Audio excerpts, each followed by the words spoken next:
You know you can't believe anything that you read on the internet, especially when it comes to a town that you are thinking about moving to.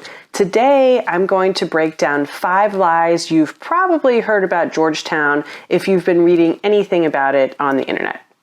So, you know, Austin and all those surrounding cities like Georgetown, Leander, Round Rock, Cedar Park, they're all blowing up and exploding like crazy. And everyone keeps saying, oh, it's all California money. It's all people from California who are moving to Austin. They're driving up the prices. They're increasing our property values. They're making it really impossible for folks who actually live here to buy houses. So it's everyone from California. They're the people who are to blame. That is one of the biggest lies when it comes to Georgetown. There is a humongous, huge new development, this mixed use area coming to Georgetown. And the land for it is coming from a family who has been in Georgetown for generations, for over 70 years. So Wolf Lakes Village is the development that I'm talking about. It's going to be a huge mixed use development. So if you've heard me talk about the Domain in North Austin, or even any of the Austin developments that are coming to Leander, this is a similar concept. So they're going to have residential space, shopping, restaurants, commercial space, all that fun stuff. So you can literally live, work, play in the area and not have to leave. So the landowner for this development is Iva McLaughlin. Her father raised her on the land, and his roots can be traced back at least 70 years in Georgetown. So this is not some new California money. This isn't even Dallas money or Houston money. This is straight up just people who have owned this land in Georgetown who are starting to develop it to benefit the Georgetown community. The current landowner, Iva, is really excited about this development. This land is near and dear to her heart, and so they were holding on to it for a long time to make sure that whatever did become of it was something really special and unique. That wasn't just another outdoor mall with a Chili's and a Fuddruckers and things like that. They want to make this space really special. So I'm going to read you a quote from her to kind of indicate how much she holds this land near and dear to her heart. She says, "We've been holding it a long time to do something extraordinary.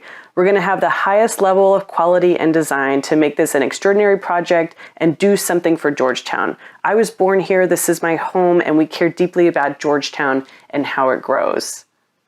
The cool thing about this development is it really is unique. The whole theme of it is European style village. So they're going to have cobblestone streets and old churches like you would find in really what the landowners are talking about is something you would find in their travels in Italy and Croatia and things like that. Just much more of an old world European feel versus the contemporary live, work, play areas like the Domain that we're seeing in North Austin.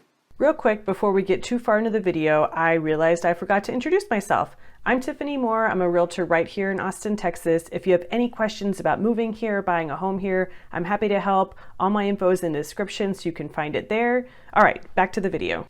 So the residential area of this mixed-use live, work, play development is going to focus mostly on multifamily versus single-family homes.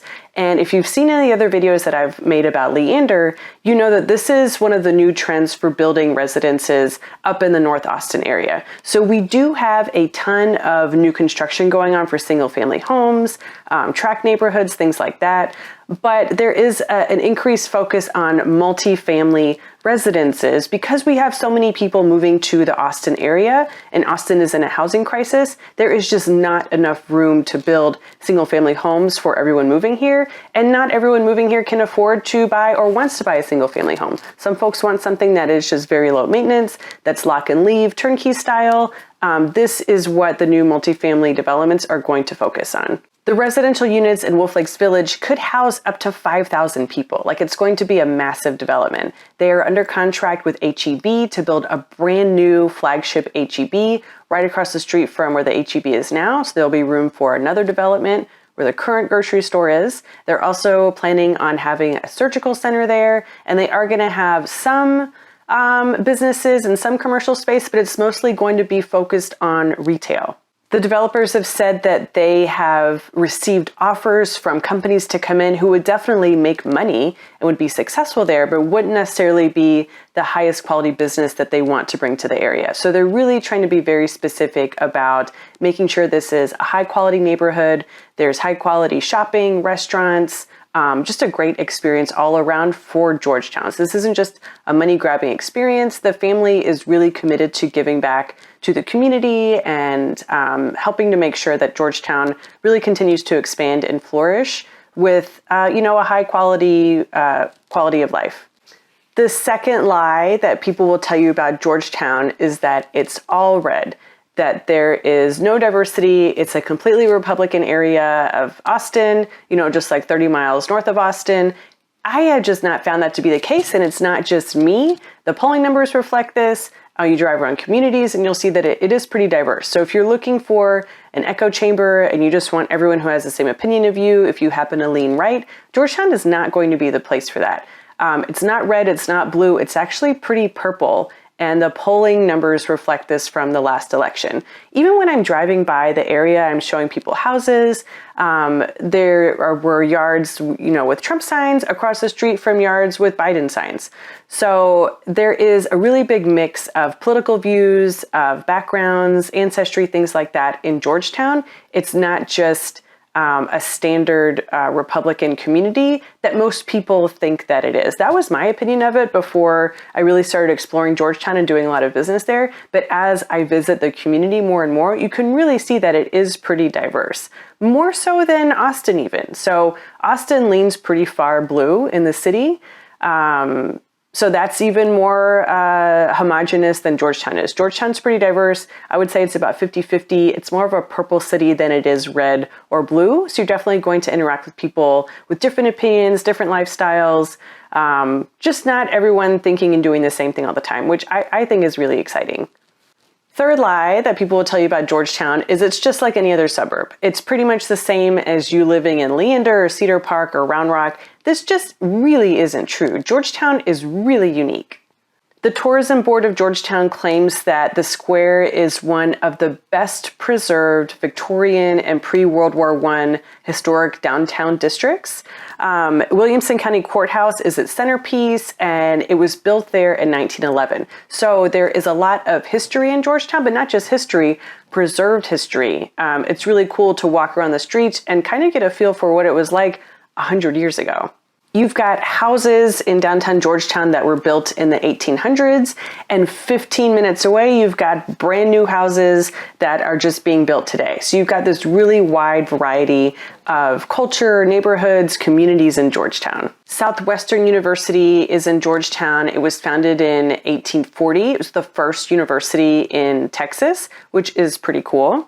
There is a lot of public art in Georgetown, lots of murals, sculptures, things like that. Also, when we're talking about the square, it's an open container area. So you can walk into a pizza place, grab a beer, wander around the area, go into a winery, just have fun and walk around, sit on a park bench and enjoy the day. You can't really do that in Leander, Round Rock, Pflugerville, any place like that. It's just a really cool town that has a lot of history, but is still relevant in today's culture. There's really no other town in the Austin area or in Texas like Georgetown. It's just so diverse as far as its history and then the growth that it's going through today that it's not like any other suburb. Fourth lie is that there's not a whole lot to do in Georgetown. It's a sleepy town. It's mostly like a bedroom community, mostly just neighborhoods and residential areas, things like that. We just talked about all the cool stuff there is to do in the square, the history, the open container, the pizza places, bars, restaurants, wineries, things like that. There's tons of historical landmarks to see, as well as cool shops like have a custom hat made for you while you're in Georgetown, or music stores. So there is a lot of fun stuff to do just in the square. Outside of the square, there's so much more stuff to do that you don't have to drive to Austin to have a good time. Georgetown has a lot going on for it other than just neighborhoods, residential areas, and grocery stores. So super close to downtown is Lake Georgetown. They have boating, water sports, camping, horseback riding trails, a ton of fun stuff to do. It's a 1,200-acre lake where you can boat, ski, fish. They have 4 separate camping sites, and they have a wildlife preserve and 16 miles of hiking trails. Apparently, there's some of the best fishing in the region at Lake Georgetown. You can catch anything from small and largemouth bass, white bass, flathead, and channel cat. I didn't know channel cat was a fish, but you can catch it in Lake Georgetown. Also, unlike Georgetown, they have music on the square. So if you have heard of Blues on the Green in downtown Austin, this is pretty much the same thing. So every week from June through August, they have a free concert, free live music in the square in front of the courthouse. In Austin, it's called Blues on the Green. It's the same thing. It's free live music every week during the summer. So come and bring a picnic. Like we talked about Georgetown being open container, you can go grab a pint or a glass of wine from any of the local restaurants or wineries, or bring your own, bring your own picnic and snacks and your own beverages. Enjoy some free live music out in the summer with your community and everything. Austin is the live music capital of the world, but it's not just limited to Austin. It's everywhere in the Austin area. So totally take advantage of not having to drive downtown to see good music, to have a fun picnic, to be outside and enjoy your really cool environment. Also, rodeo. You don't have to go into Austin for fun. You can go to the rodeo in Georgetown. It's actually coming back in September this year. It's been shut down because, we've been in the middle of a pandemic. The rodeo is coming back. So definitely a ton of fun stuff to do in Georgetown that you don't have to drive all the way into Austin to do. The fifth lie about Georgetown is that it's all residential and business to consumer growth going on. So yeah, we talk about a lot of the retail growth that's happening. We just mentioned the whole Wolf Lakes Village area where they're building all these apartments and multifamily places, shops, restaurants, movie theaters, all that good stuff. But that is not the only growth that's going on. There is a lot of business to business or industrial growth happening in Georgetown too. Georgetown is one of the hottest sectors in the industrial market, and there is a really big demand for industrial space in Georgetown right now. Here are a few developments that are going in. North Park 35 is a distributing and manufacturing center. It's going to be 110 acres. This is not going to be for corporate offices and things like that. It's specifically going to be for distributing and manufacturing companies. Gateway 36 is an 85-acre business park that's going in. It's also going to be more focused on industrial, but may have some corporate space as well. And there is a 12-acre flex space and industrial space complex that's being built right now, and the first phase of it is set to open in the first quarter of 2022.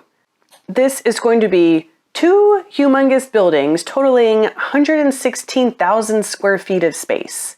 It is going to be providing space for big operations moving to town and need somewhere to house their projects. They're looking for companies in the industrial market versus distribution, and also companies in the clean biotech or clean tech segments. They're also looking for companies that can piggyback off of the tech companies that are already headquartered here or growing here, like suppliers for Apple, Samsung, Tesla, things like that. Companies that are adjacent to some of these big corporations that are growing here. So you really can't believe anything or everything that you read on the internet. You're going to hear a lot of stuff about Georgetown. Now you know that it's not just a sleepy town. There's a lot of growth. It's not just retail. There's a ton of flex and industrial space out here so that we can accommodate a lot of the businesses that are moving in. There's lots of fun stuff to do. We have music on the square every week during the summer. And it's not just California money moving in. We've got families whose generations have been here for at least 70 years, developing land and making a really unique experience in Georgetown. It is a really cool place to live now, and it's going to be even better in the next 2-3 years. So watch out for Georgetown.